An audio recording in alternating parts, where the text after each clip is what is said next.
hello again, and welcome to Rolynn's Reviews.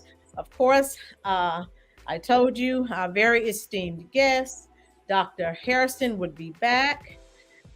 She just didn't know when she said once, she said yes once, she didn't know that was going to be a forever situation. But she's graced us with her presence again. Thank you so much for being here. And folks, today is her birthday. So let's flood the chat with love and adulation for Dr. Hairston, who looks like she's about 25 years old. Um, Thank so you. yes, so let's wish her a very happy birthday and many, many more. May God continue to bless Dr. Hairston and her family. Um, so everyone's saying hello, happy birthday, all that good stuff. Okay. Thank Um, you. yes. So those of you who were here, sorry if you weren't in the live last Sunday. I had to take the video down. So YouTube flagged the video as being inappropriate for people under 18, and so they really weren't sharing it. I didn't want anything to slow the channel down, so my partner told me just go ahead and take the video down. I did. So if you couldn't see the video, that's what happened. Most of you were here last Sunday. You know, I didn't use any profanity or anything like that, but YouTube is YouTube, so we just have to do stay within their parameters, okay, which I thought I was doing, but obviously not. So and sometimes, how you doing, Jim Laws, Lola, Gina, everyone? Sometimes, again, certain topics, if you mention them, YouTube just flags you, and there's nothing you can do. Everyone, let's go ahead and welcome Dr. Hairston. She has some very good information. How you doing, Miss Softon Central? Very good information for you, particularly those of you who are male, those of you who have children. She's going to share some pertinent information with you to help keep your loved ones safe. And unfortunately, with the incident that happened last week, those of you who were here, how you doing, Patricia and Modalis? I told you guys something in the milk wasn't clear. And that guy, Dr. Harrison, she and I have talked, and she has her own thoughts about that incident because that was totally unwarranted. The police in that incident were the thugs. So let's see what Dr. Hairston has to say, and I'll be reading your comments in the comment section. Go ahead, Dr. Hairston. You have the floor. Hello, everyone. And I want to thank Lynn for having me join her again today on a very, very important topic and very timely topic with the way and the manner in which we have police encounters. We at the High Point NAACP want to make sure that the community is educated on how to respond, protocols, if you will, as it relates to reasonable and safe police encounters. Right. You know, we have for a long time been traumatized by these incidences that we see on television. Oh, yes. Fear remains in our heart.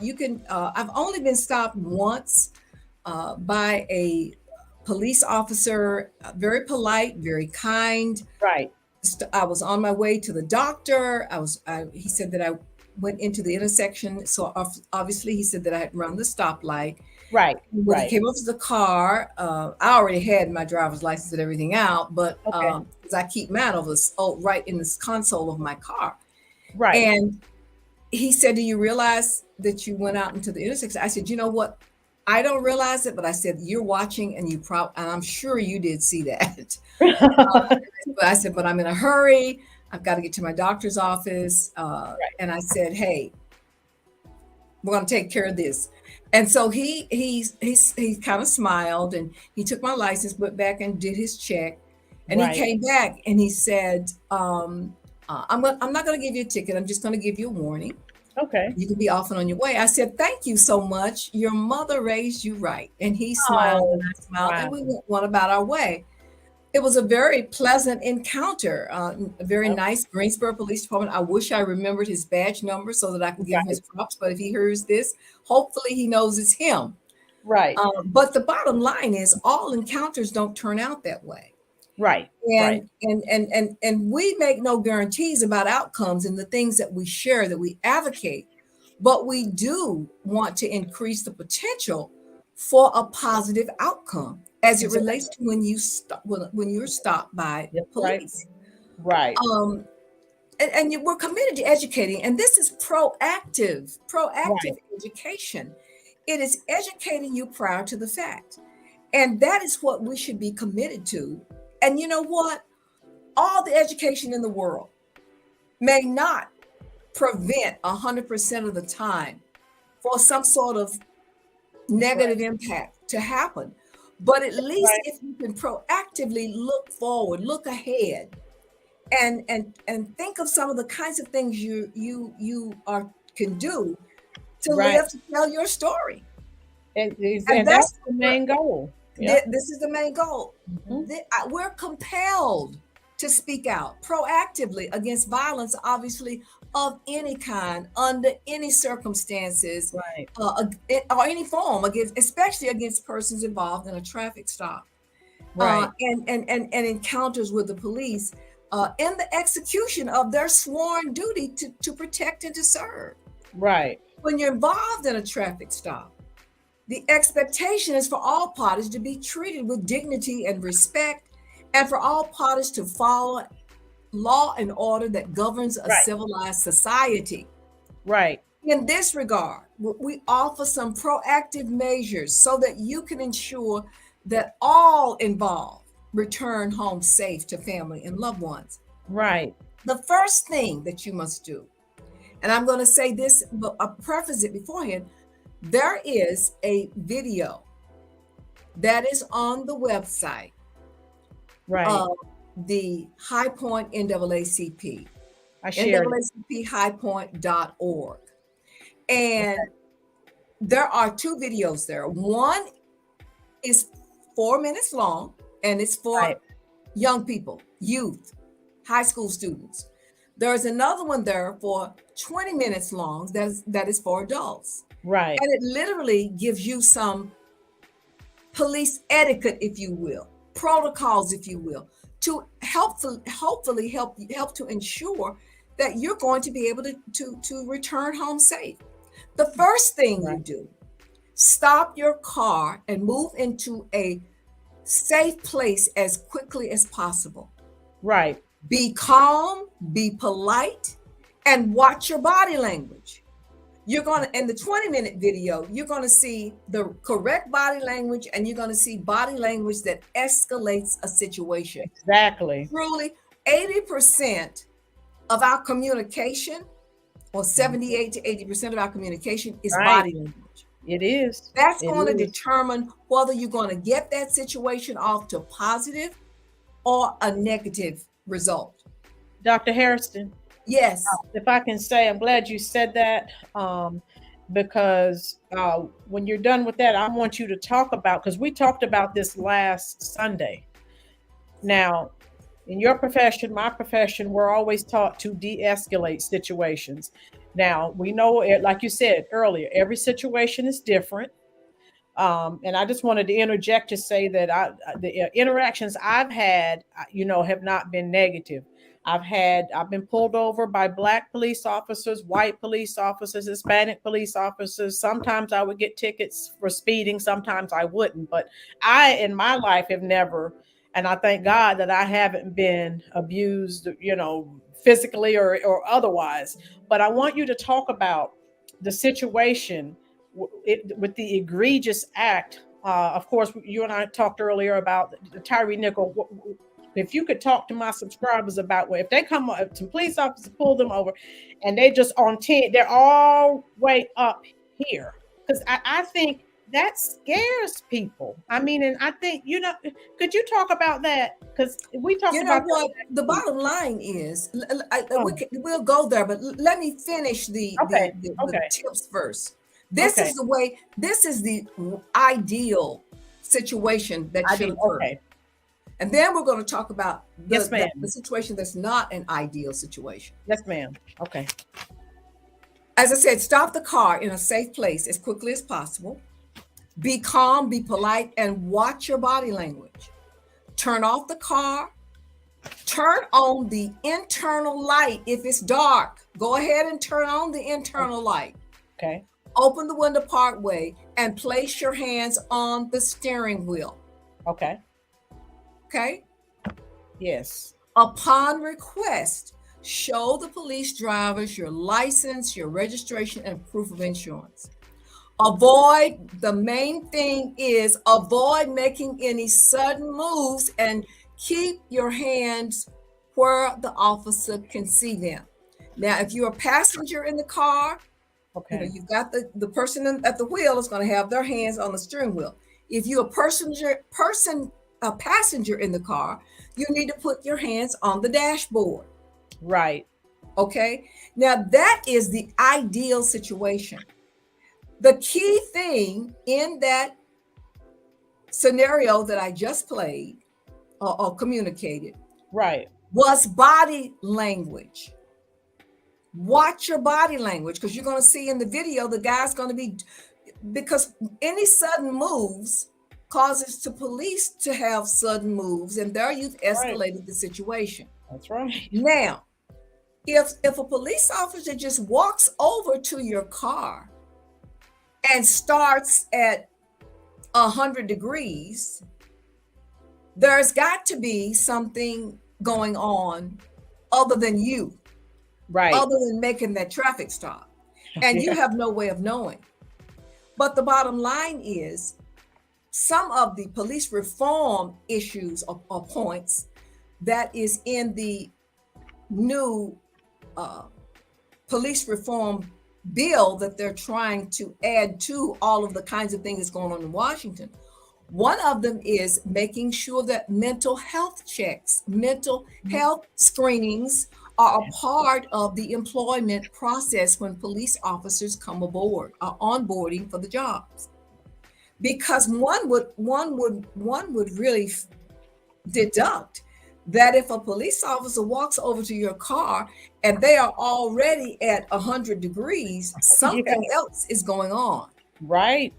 And I do believe that in the final analysis, with the recent events, turn of events, we're going to find out there's more to that story, right, than meets the eye. We can't speculate, and I will not speculate in this venue, but there is something else going on for someone to get to 100 degrees already at the outset. Yeah. The best thing to do is try to have a conversation.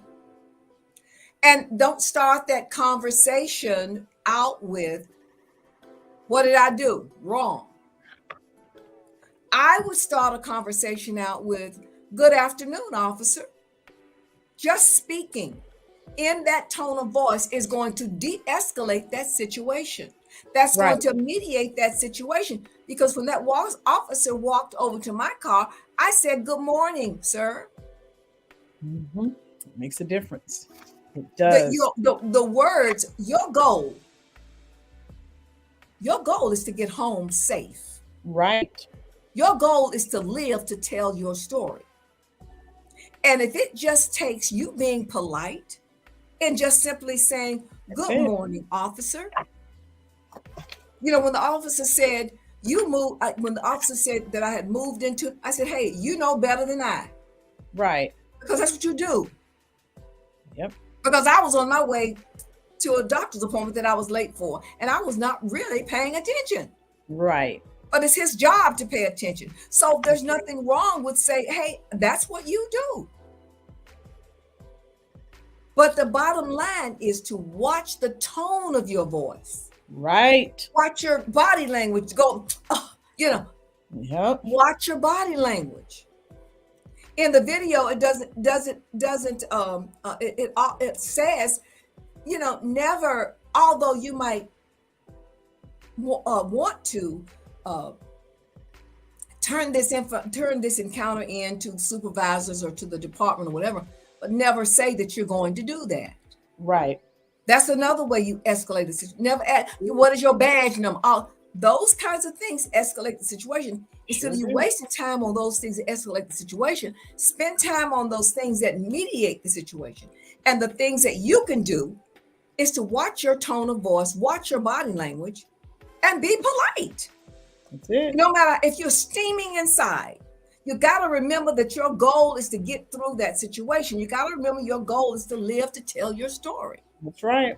I'm going to tell you and this just came to mind. I'm going to tell you a true situation that happened. We did a police etiquette program in Denver back in 2009, 2010 timeframe, and it was for youth. We did role plays. We were sharing stories, and one of the stories shared was that a sheriff had stopped a young man, and apparently the man had an outstanding warrant for child support. We didn't know that prior to, but when he stopped the man, they went through the process and he put his hands on the wheels. And you know what? The guy said, well, when you check back there, officer, you're going to find there's a warrant outstanding for me. Right. And the officer went back there, and sure enough, there's something. He said there's something out. He didn't say warrant. He said there's something outstanding for me. This is a true story. And when the officer went back there, the officer came back up. He said, you know, young man, you were right. And he stood there for a moment, contemplated, obviously thinking through how he was going to handle this situation. Right. He didn't ask the guy to get out of the car and handcuff him. He said, you know what? Because you said that to me, I'm going to let you turn yourself into the magistrate. This was on a Friday. He could have spent the weekend in jail. Yeah. Yep. He said, I'm going to let you turn yourself into the magistrate. That one thing, being honest at the outset, that's it, caused that officer the humanity to come into play, if you will. Right. Right. So he said, I tell you what, they exchanged cell phone numbers. I want you to meet me at the magistrate at 10 o'clock on Monday morning. Do you know? Not only did the young man go down to the magistrate at 10 o'clock on Monday morning, he called the police officer to tell the police officer he was there. Oh, wow. Watch this. Now, look. Now, this is going above and beyond. That is. This is a very unusual situation, but it doesn't have to be. Because if he didn't show up, they've got his address. They've got all the information. They could go out and pick him up still. That's it. But he showed up. The officer showed up. They served the warrant.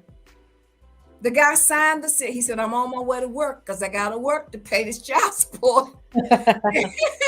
And so the gentleman signed his own bond. Oh, wow. Signature bond. Question for you in the chat. Was it a bench warrant that got revoked? That's the question someone in the chat asked. I don't know all I know is this is the whole story that was being told to us at this workshop.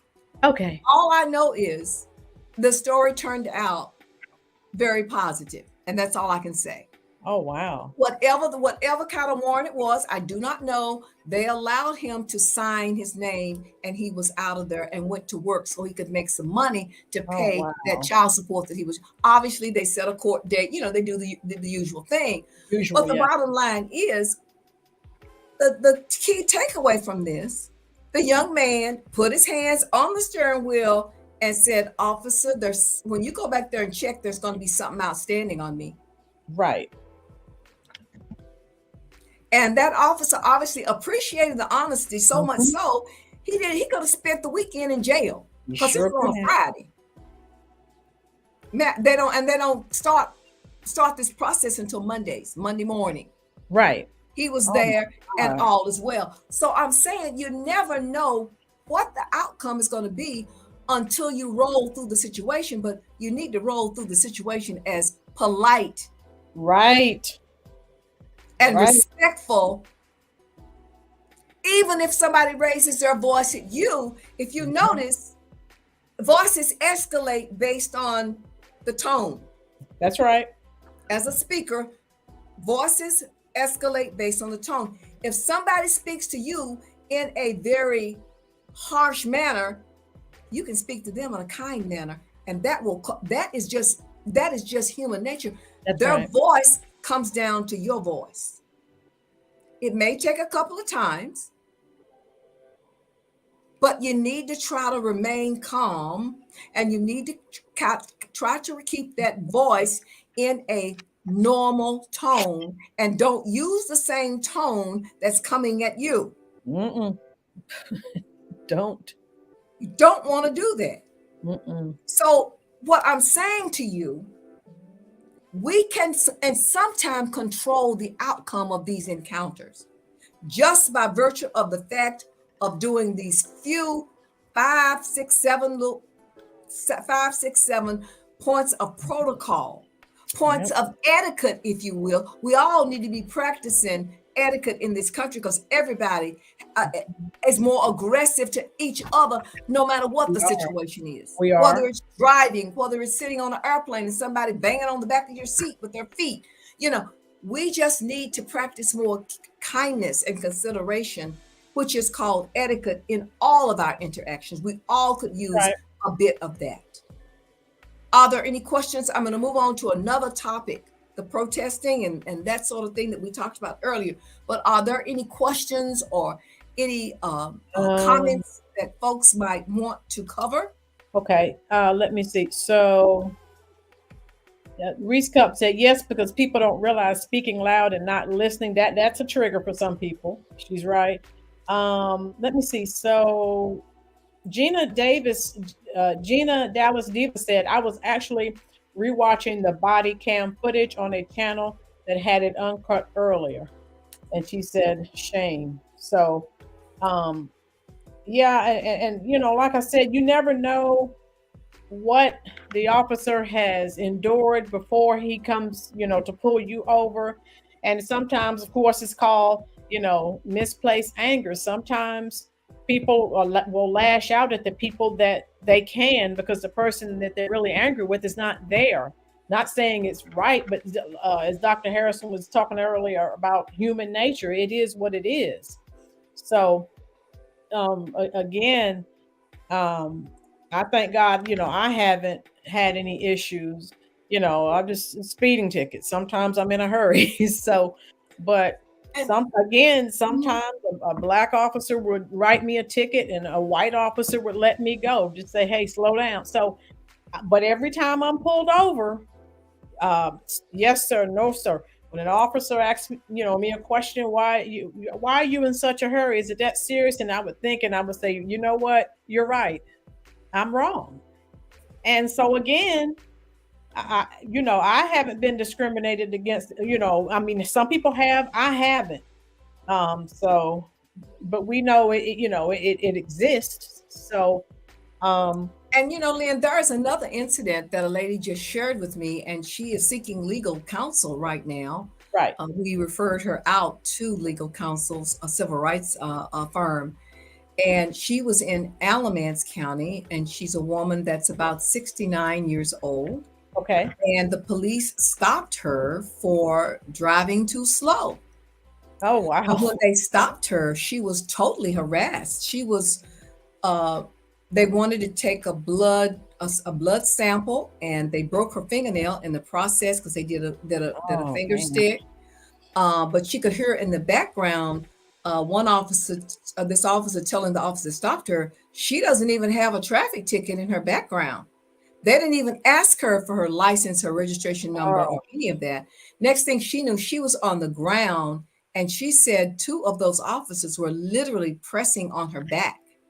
mm. She's got pictures of her arms being bruised, and just all sorts of things that I just can't for the life of me understand how they could be roughing up a 69-year-old woman for driving too slow. And I don't even think she should have been out of the car. I mean, why would they have her get out of the car? And they haven't even run a check on her, because she never showed them her license. They got her license out, they went in her purse and got her license out of her purse. And Oh, she was thinking, well, they're getting in my car, they're going to try to plant right. something on me. So needless to say, they kept telling her, stop resisting, stop resisting. And this woman is laying on the ground on her stomach, face down. They're on her back. How could she not be resisting? How could she be resisting? Oh, So wow. this situation will probably get some news media coverage once in the final analysis. Right. But they didn't go through any of this protocol that I just said. Upon request, show the police, your driver's license, your registration, and your insurance. None of that occurred in this stop at all. Yeah. Kind of like walking up to the car, just having somebody get out of the car, throwing them in handcuffs, and throwing them down on the side of the road. Yeah. That was not the ideal situation, but somebody's got to pay the price. And there was some talk at one time about police officers carrying some of the burden of their liability insurance, because all of these lawsuits that occur are being paid by taxpayers, because the municipality under which these gentlemen work, they have to carry liability insurance. And that liability insurance, they're taking no part. They're not being they don't have any responsibility of any part of payment on that liability insurance. Just like doctors take out malpractice insurance, police officers, if not in its entirety, maybe municipalities should start thinking about having them take some of the responsibility in paying for that liability insurance, because maybe that would have them think twice about how they conduct the professionalism of the job that they are paid to do to protect and serve.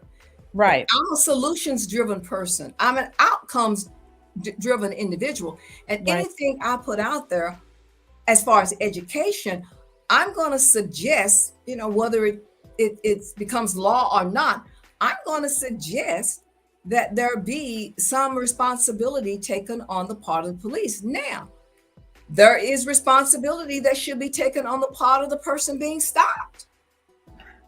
You need to comply with what's being asked of you. And even we've seen situations where they complied and still the outcome wasn't positive. Right. But the bottom line is everybody in this scenario has a responsibility. Right.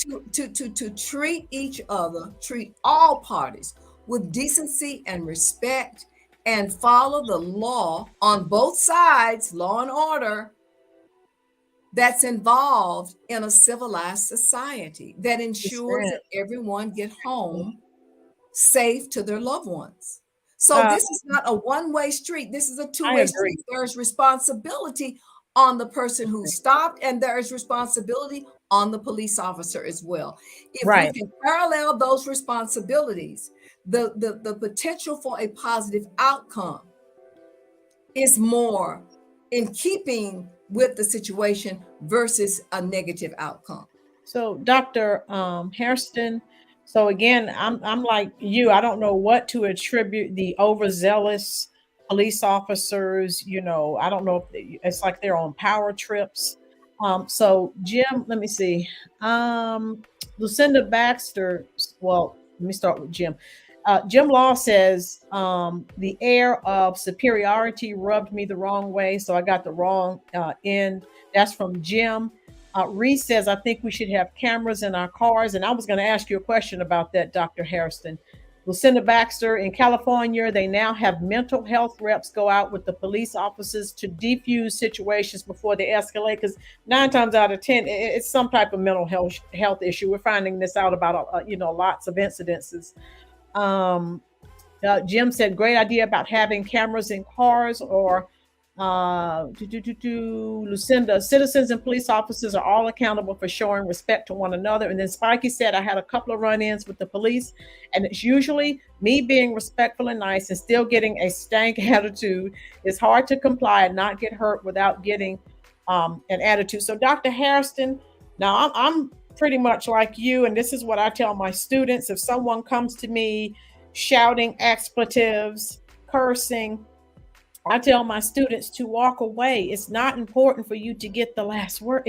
I said they are non-factors in your life. And we see these people all over on social media. They're out fighting and because one person said something, the other person said something, and now they're in fisticuffs. So, what would you suggest? Because especially with the incident, like with Tyree Nichols, because from what they're saying, if they come to you, I mean, guns drawn, screaming and shouting expletives like they did with, I mean, it was heartbreaking. Why would you? I I don't mean, know, you could do Lynn. that to a dog. Listen, I don't have an answer for that particular situation. There is no answer. This started out and ended very badly. Yeah. And there is no situation that could be any explanation until this goes to trial as to what on earth could have been going on. I don't know how, in that particular situation, you could have had any outcome other than the outcome that occurred. Now, if they had approached him in the way we're talking about, we wouldn't be talking about that. Nope. Nope. What the question is, what more factors, extenuating circumstances that caused that situation to start out the way it started out? Yep. In many cases, you may not know because it won't go to trial. This is going to go to trial. Oh, yeah. And the final analysis is going to come out, and we cannot speculate. We cannot do any of that because we don't know the facts that caused the extenuating circumstances for this incident to occur in the first place. In my estimation, from the outside looking in, this shouldn't have occurred in the first place. It shouldn't have occurred in the first place. No. But because it did, unfortunately or fortunately, we are going to have to wait to see what the outcome is. Now, all I can say, in my estimation of conversation that we're having here, the gentleman said something about the coming to you with a supremacy attitude. Mm-hmm. If they come to you with a supremacy attitude, the only defense you have is to stay calm. That's it. No matter how they go, no matter which direction they go in, no matter how loud they go, you keep that polite tone of voice. Because it doesn't hurt you one iota. Nope. For you to do everything in your power to remain civil. That's right. To remain calm. And that is all you can do in your human capacity. That's all you can do. Because they have the upper hand because they stopped you in the first place. Right. That part where the upper hand is. That part. Whether it is in a framed as superiority, whether it's framed as arrogance, whether it's framed as race, whatever how you frame it, they have the upper hand because they stopped you.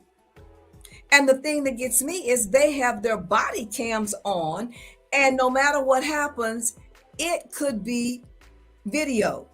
So to me, it boggles the mind that you wouldn't try to be on your best behavior since you're on camera. But it is the fact that my word or no word, I think, is sometimes the order of the day. Yep. And someone explained to me the other day something, and they said, you know what? This is not about law enforcement. This is about policing. Yep. Because police have the duty to remove a person from an escalating situation. There is a place you take them to, but it is the district attorney and the courts that's the judge and jury of the outcome of that situation. Right. So I think the outcome of that situation sometimes is being facilitated by the officer being the judge and the jury.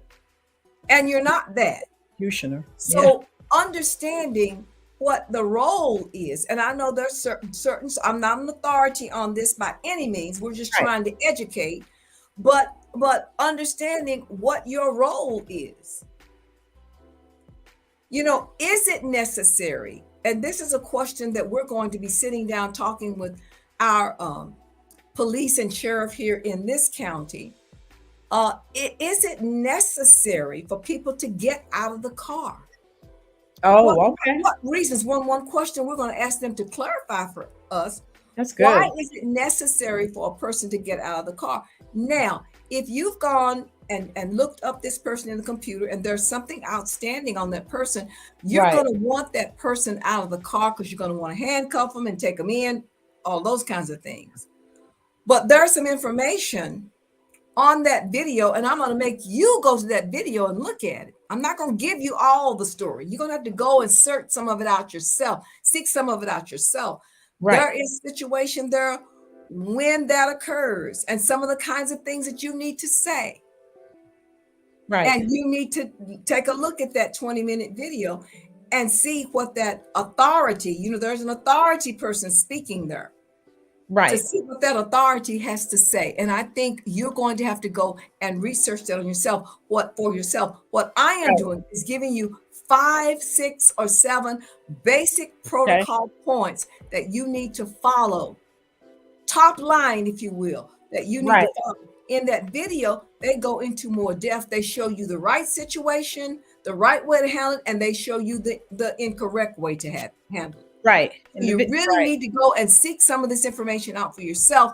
And because I didn't even know some of the basic things that I'm telling you until I researched that. So we've got to research it, some of this stuff for ourselves and internalize it and use it to the extent that you can when you are encountered with a specific situation.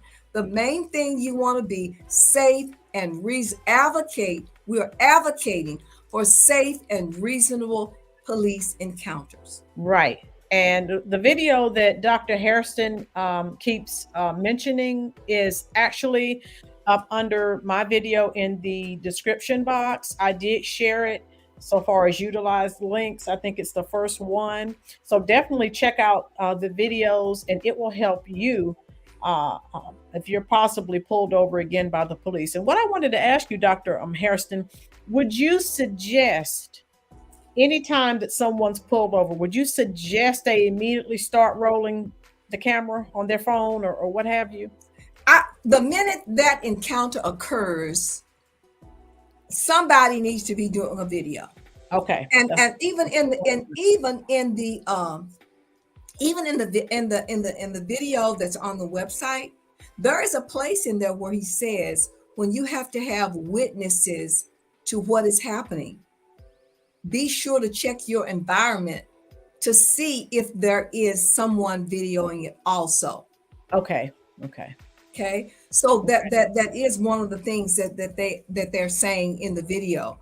Be sure to check your environment and see if there are anyone else taking a video other than the video that's actually occurring at the time of the incident.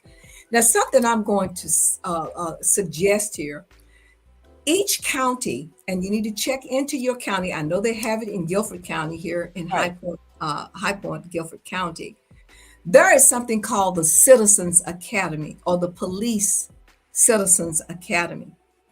And that is a several-week education that you take so that you can understand the role of a police or sheriff. This is something that's offered by the county. For example, I took the Guilford County Citizens Academy through the county commissioners, for example, and it gave me some insight into the role of the county commissioners, the decisions they have to go through to put together budgets, just all the services that are offered, just all sorts of things. Well, I found out from that there is something called the Citizens Academy through the Sheriff's Department and the Police Department. And you get to ride along with the sheriff or the police to understand what they do, understand what the situations that they encounter. So I would suggest to all of you, if you have an interest, look into the Citizens Academy for the police and sheriff's department to give you a wider view. And you know what? You kind of get to know people. And it's not a bad idea to get to know folks, to get to know the people that are policing in your area. We don't do a lot of the community interaction that we used to when we Right. were growing up, Lynn, because it was Right. commonplace when we were growing up. The sheriff would come through and we'd be talking, and Yep. they'd put the siren on, let us as kids see the siren. You Yep. build those relationships. That's Those right. relationships are missing right now. That's right. Exactly. And the more you build those relationships, the more you come into the community and see what the community has to offer and what the police has to offer the community. I do believe those relationships would make a difference in the way we police, period.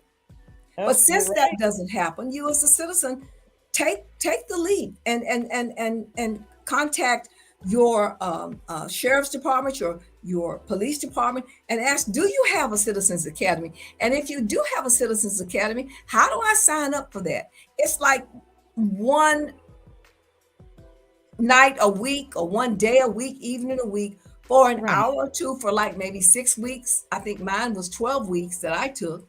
But it was so interesting, and it helped me understand exactly what was happening in the county. And you can understand what's happening within the police department Right. and get to know exactly what these guys go through and encounter, because you get to go on the ride through with some of the situations. Right.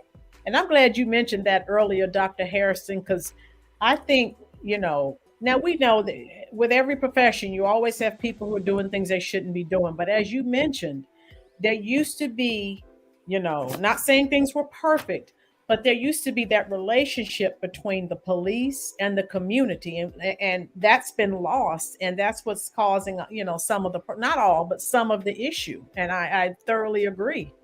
And I also, how you doing, Vicky?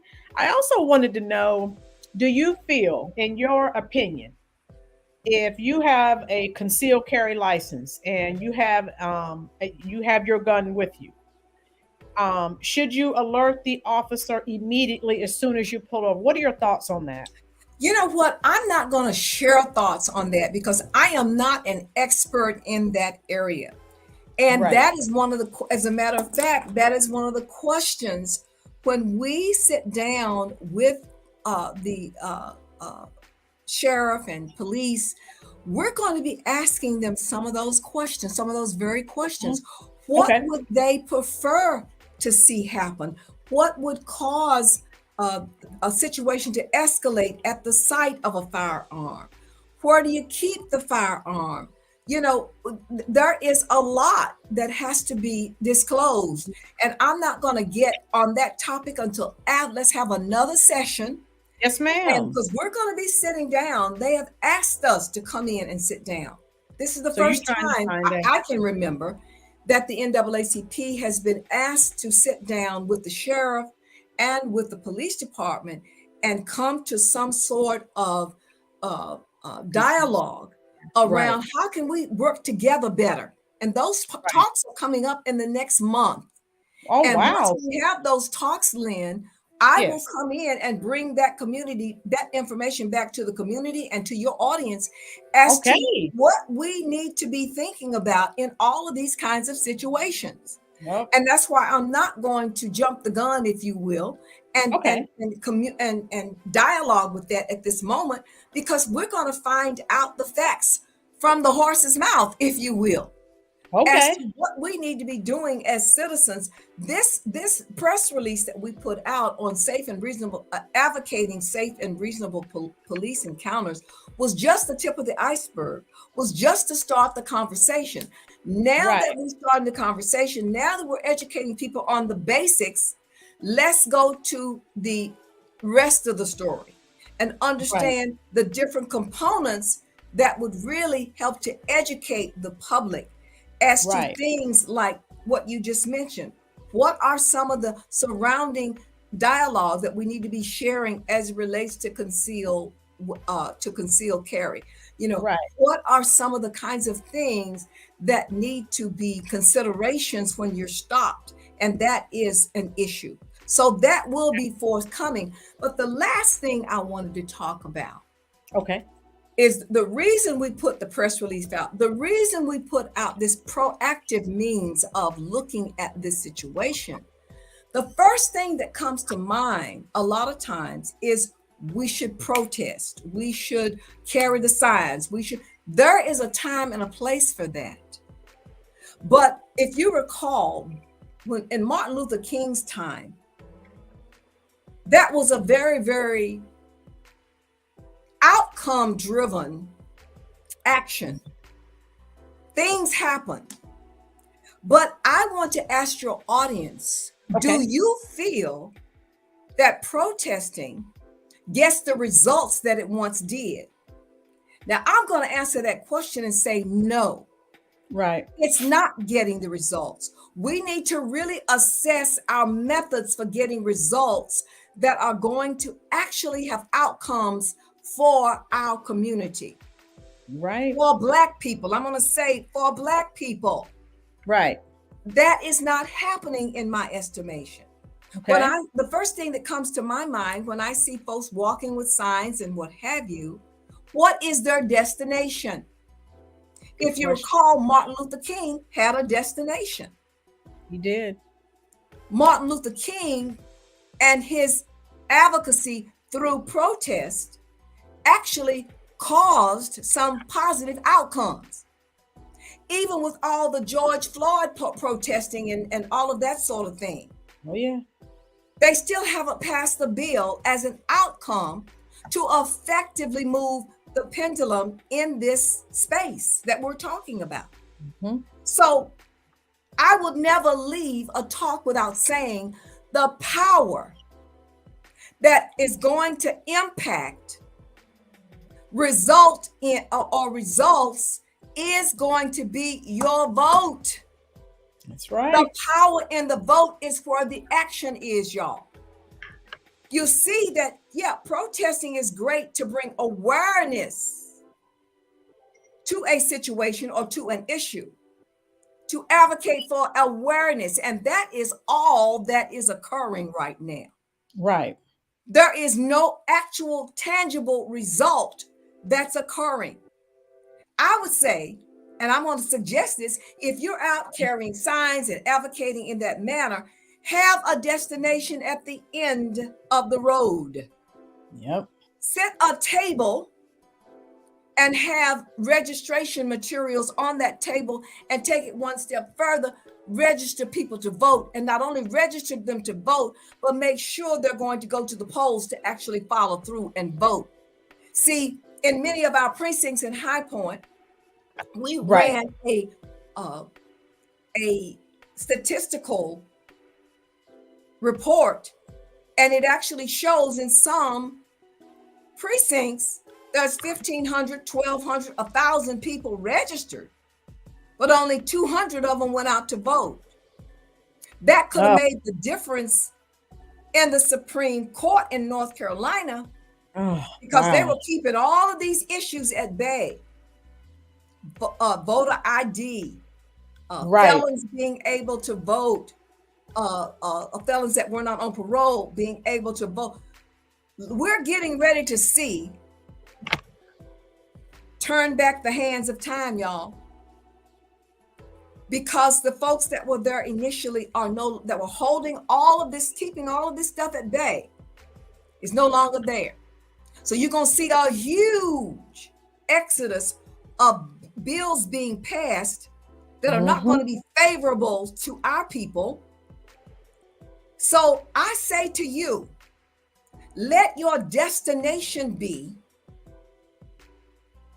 going to the DMV and voting and registering to vote Monday morning, and in any given election, get out and vote. We're going to have to put people in place that are going to advocate and vote for our causes.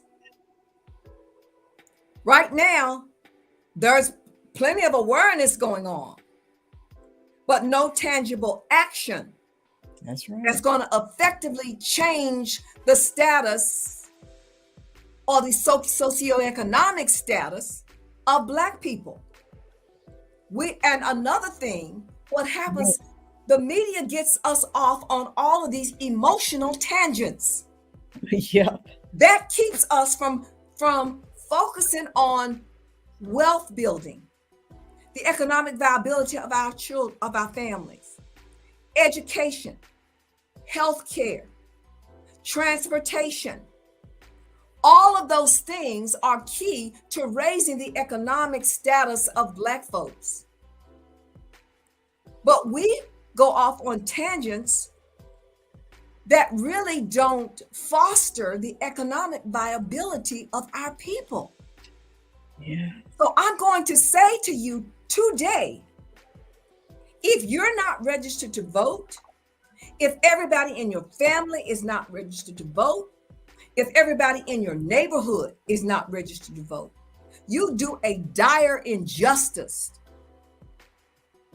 to your people and to the process that it takes to change the trajectory of poverty in our community, of our children being in schools that are Title I poverty-ridden schools. When you go to the public school system, I just visited a public school because we averted a walkout in one of the High Point schools. And the result of that is this flyer right here. We are starting what is called a Dream Big series. These children need to see us.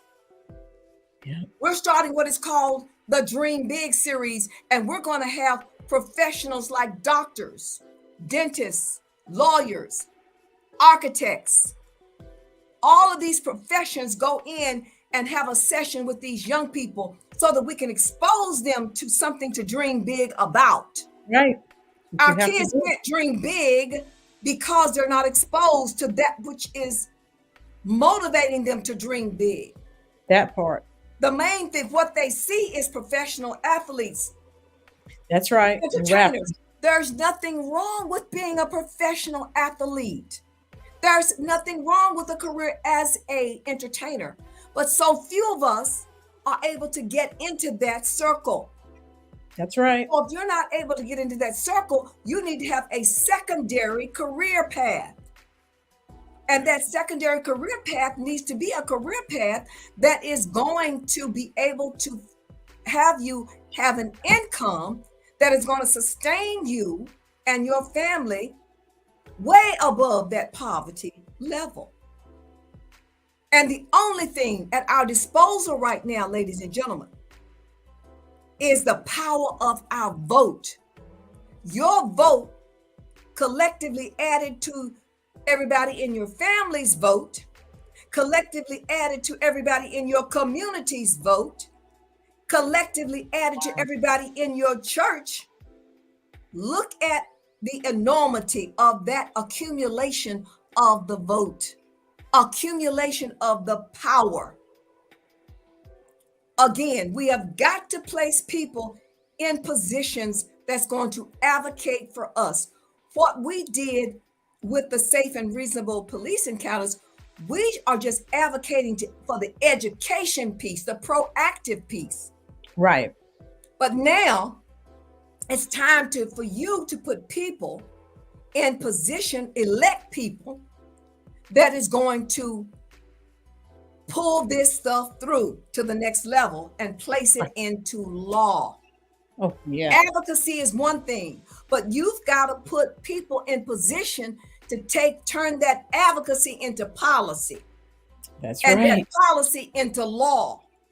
And that law is what governs everybody's actions. Facts. Okay. So let me see who had made some statements for you. Lucinda made a very good point. The media. The media is the most powerful entity on earth. They have the power to make the innocent guilty and to make the guilty innocent, and that's power. And that's, of course, from Malcolm X. And Lucinda also said the media is created to keep mayhem and calamity going, of course, because that's how they make their money. So if something doesn't fit their narrative, they're not going to. Let me say this. Now, I just did a motivational talk. Okay. On framing your own story. See, we as African Americans have got to define who we are. For the public, for the media. Right now, we are very stereotypically depicted in the media. And my mantra is, I am who I say I am. That's right. And you are telling people who you are every time you walk out your door. Yep. So we've got to change the brand of Blackness. We got to change the brand of Blackness and be able to communicate what Blackness truly is. Blackness is excellence in everything we say, think, and do. Black excellence is in the way we walk, the way we talk, the way we dress, the way we carry ourselves. In that vein, we are communicating to the media who we are. It is a lot of that. Remember, I said a lot is nonverbal. All of this is connected. It That is. nonverbal communication, when people treat you the way you look, the way you present yourself. Facts. That's the first thing we got to work with in Black culture. I'm going to be looking at the Grammy Awards tonight. It's going to be interesting to see how we're going to serve ourselves up to the community as a community. Oh, Some of the stuff that's worn on these shows are outlandish. Oh, yeah. Some of these listen to this one. Some of these reality shows that they call serves Black people up in a very negative light, and some of that is just for show. And so that's not helping the situation either. Nope. We as a society have got to get back to defining who we are and defining the excellence that we bring, the integrity that we bring, the honesty that we bring. And all of that can be shown in the way you have it pulled together, ladies and gentlemen. So I urge each one of you, when you go out of your house, understand you're not only representing yourself, because we've gotten kind of selfish in that arena.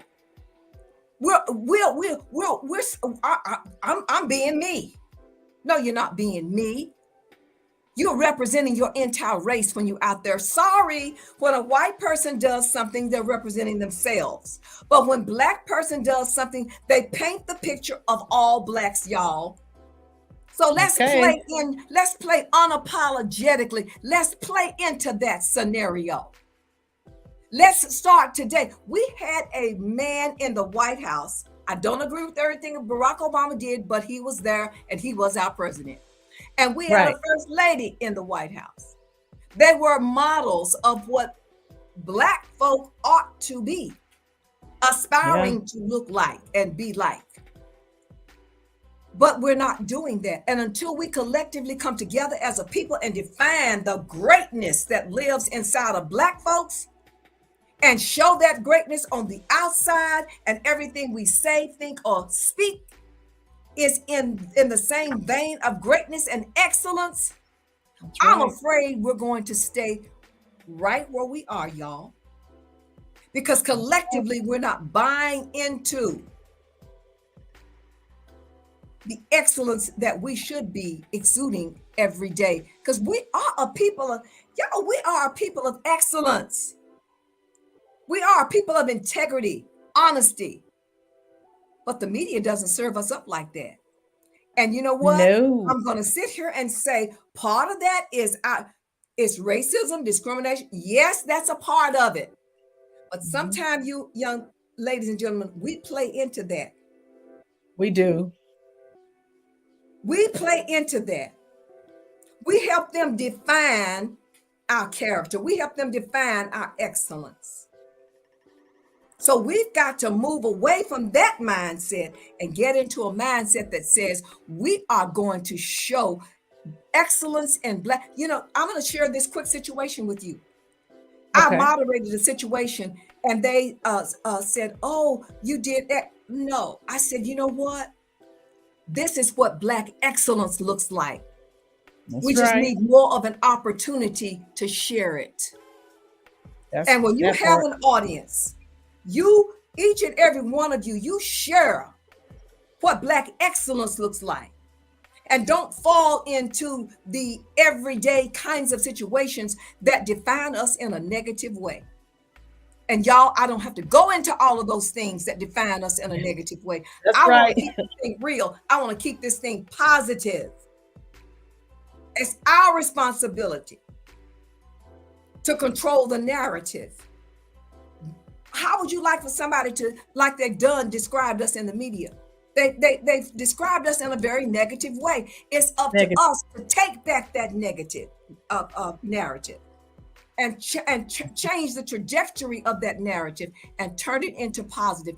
And it starts with the way you have it pulled together. Some people may not agree with that. I'm not here to convince you of that. I'm here to tell you what I have lived and what I have seen, and everything that's written in my book are lived experiences.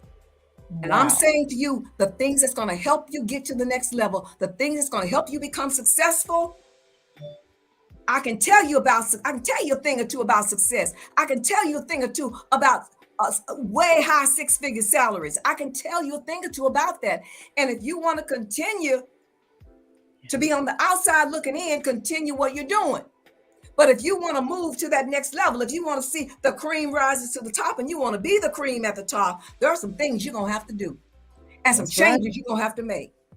So if you're happy making $30,000 a year or $20,000 a year, fine. But if you want to get into the higher echelons, there are some very specific things that you're going to have to do to get there. Facts. Lucinda said Black excellence is depicted in our attire, our character, our business portfolio, our education, our life experience, what you pour into your children and family, creating a village. And she is absolutely 100%.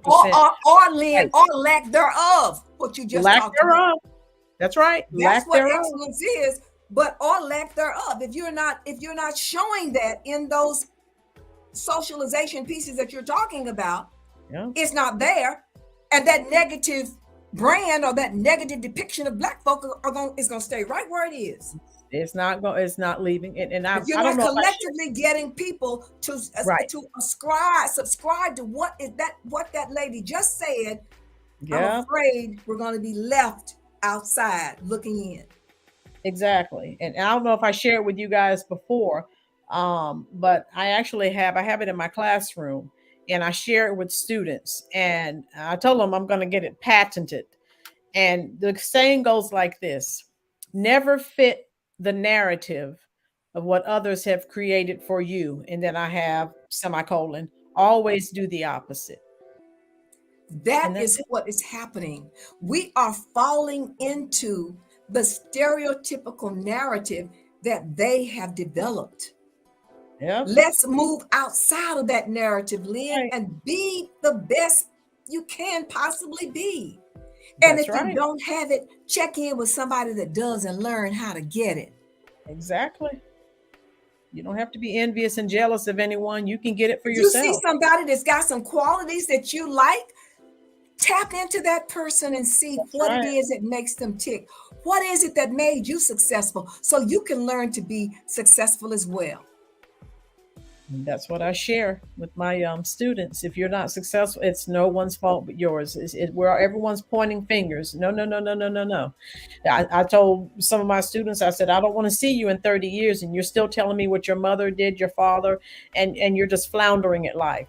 It comes a point you're going to have to take responsibility for your actions. I mean, and this is true. And look, and Lynn, to bring this in context, it is not to say that there's not racism out there. There is. There's discrimination out there. There is all of these isms out there. But you know what? That doesn't give you an excuse not to be the best you that you can be. That's right. Always presenting your best self. Right. That's not to mean, please, I say it again. That's not to mean that all those things aren't out there. There are some things, we got folks got a 400 some odd year head start on us. Look at all the great strides we've made, but look at so much that we've lost in the political arena. Yeah, we have. So how much we've lost by virtue of the fact that our families are no longer the nuclear family like we used to be. Yeah, they're fractured, definitely. Yeah. Now it's important for the community and the church to pick up the pieces that have been broken from some of the family unit that we were known for. That's right. It's going to take a village. We got to spend some time with our children. because we got a lot of single mothers out there that's working 24/7. That's How can right. you work 24/7 and be there to help with homework and all the kinds of things to meet the needs of your children? So we as a community, as a church, we got to step in and help our own people. You're right. And some of the Absolutely. training, we are going to have, you all look out for this. We're going to have a card that we're going to take around with us, and it's going to be wherever we meet people. We're going to meet people where they are. If you want a career change, we're going to put a video on our website. We're going to do our own training, y'all. Oh, The wow. training that our people are getting is not the training that they need to hold the job, to keep the job. You might get the job, but it's a whole different ballgame to keep the job. Right. We're not teaching people how to keep the job. We're not teaching people how to go in there and work within that culture and make don't go in there saying, I'm going to dress like I want to dress. I'm going to wear my hair like I want to. See what the culture Say it again. is. Thank See what you. the company culture was developed before you got there. And they're not Work changing. within that company culture and then begin to initiate the change. You can't change anything if you ain't on the inside. Get on the inside, learn the system, and then begin to work toward the change that you seek. Maybe people observing you might change the dress code. Never know. And be consistent with maybe your cultural dress code. Who knows? But you can't go in there thinking that you're going to change something like that when that company culture has already been developed before you get there. Right. My suggestion to all of my classes, learn the company culture first, and then build your image, build your professionalism on the inside. Then you can begin to affect change. You can't affect change until you build relationships for people to help you. You got to build relationships for people to help you make the changes that you see. You can't make those changes on your own. Nope. Lynn, we've as usual. I've loved it. I've enjoyed it. We've covered the gambit. You have. We have covered the gambit. We have to let Dr. Hairston go. She has another at 7:00. Oh, wow! How the time flies when you're having so much fun, and everyone in the chat is enjoying you. Like I said, I'll let you go so you have a few minutes to gather your thoughts before your next interview. So everyone here at the Rolyn's Reviews YouTube channel, we thank you for taking time out of your very busy schedule. And again, the videos that Dr. Hairston was talking about, they're in the description box in my video. And I'm so glad that all of you were here. And if you enjoyed this content, continue to share these videos out so we can have more people participate in the conversation. Lucinda said, I miss the suits and attire from the days of old. Our grandmother and grandfather's dress from head to toe. Yeah, it's 7 days a week. You're right, Lucinda. Again, thank you again, Dr. Hairston. We want you back soon. So whenever you had that class, let me know. You know what, Lynn? I will come back and I will bring you the result after we have these meetings and all this stuff is getting ready to occur. I will definitely come back and share the result of that with your audience. That would be wonderful. So everyone is saying happy birthday and everyone enjoyed it. They're thanking you for your words of wisdom. And they're saying you're beautiful, continued blessings, just all love and adulations as usual. You know what? Thank you so much for the kindness. And, you know, the last thing I'm going to say, Lynn, beauty comes from the inside. Yes, ma'am. Beauty comes from your ability to understand and be empathetic to your fellow man. Right. Try to walk in their shoes. Try not to judge. Try not to judge and say they ought to be doing this, they ought to be doing that. Now, I give you direction and I give you guidance, and it's up to you to accept it or not. Right. I'm not going to put anything out there and say this is this is what you ought to be doing. I'm going to put it out there. I'm going to give you the education, but you can embrace it whichever way you want to.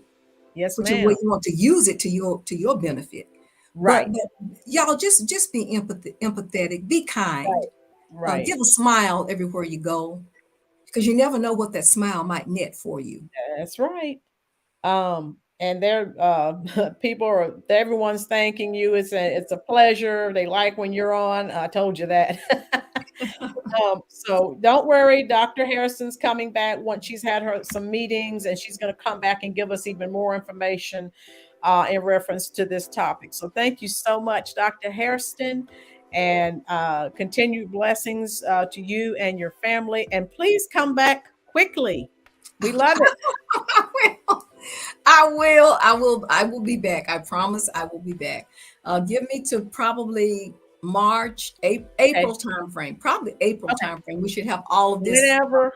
done, and we'll come back and let you know the result. And I'll be happy to know the result myself, because it's Okay. information that I've been pondering about and wondering about.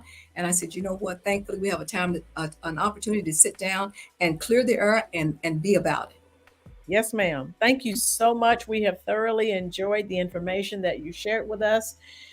Thank everyone for taking time out of their very busy Sunday schedule, spending time here at the Rollins Reviews YouTube channel. I will be back again next Sunday. We know it's Black History Month, so if there's a special topic you'd like for me to discuss, please leave it in the comment section when I end the live broadcast, and I will definitely take that into consideration. Anything you want me to talk about, just leave it in the comment section.